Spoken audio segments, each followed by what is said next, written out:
রাজি রহমতুল্লাহ আলাইহি, এত বড় ইমাম, এত বড় ফকি, শয়তান মানুষের সুরত ধারণ করে বিখ্যাত ওলিকে প্রশ্ন করে তোমার আল্লাহ কত জন? ইমাম ফখরুদ্দিন রাজি রহমতুল্লাহ আলাইহি বলেন, আল্লাহ তো একজন, ওই মানুষ শয়তান বলে আমি মানি না, তুমি দলিল দাও। ইমাম ফখরুদ্দিন রাজি রহমতুল্লাহ আলাইহি সূরা ইখলাস পড়ে ওই শয়তানকে দলিল দেয়, কুল হুয়াল্লাহু আহাদ আল্লাহুস সামাদ লাম ইয়ালিদ ওয়া লাম ইউলাদ ওয়া লাম ইয়াকুল লাহু কুফুয়ান আহাদ। এই সূরা পড়ার পরে যখন শয়তানকে ইমাম ফখরুদ্দিন রাজি রহমতুল্লাহ আলাইহি দলিল দেয়, শয়তান মানে না, শয়তান উল্টা আরো দলিল দিয়ে বলে আল্লাহ আরো আছে। এমনইভাবে শয়তানও দলিল দেয়, ইমাম ফখরুদ্দিন রাজি রহমতুল্লাহ আলাইহিও দলিল দেয়।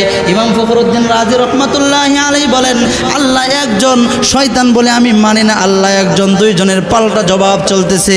এমনইভাবে ইমাম ফখরুদ্দিন রাজি রহমতুল্লাহ আলাইহি এত বড় মুফাসসির হওয়া সত্ত্বেও একসময় তার জবাব শেষ হয়ে গেছে, শরীর দিয়ে টপকায় টপকায় পানি পড়তেছে, শরীর ঘামে গেছে, কারণ এখন তো তার কাছে আর কোনো দলিল নাই। একের পরে এক দলিল দেয়, শয়তানও দলিল দেয়।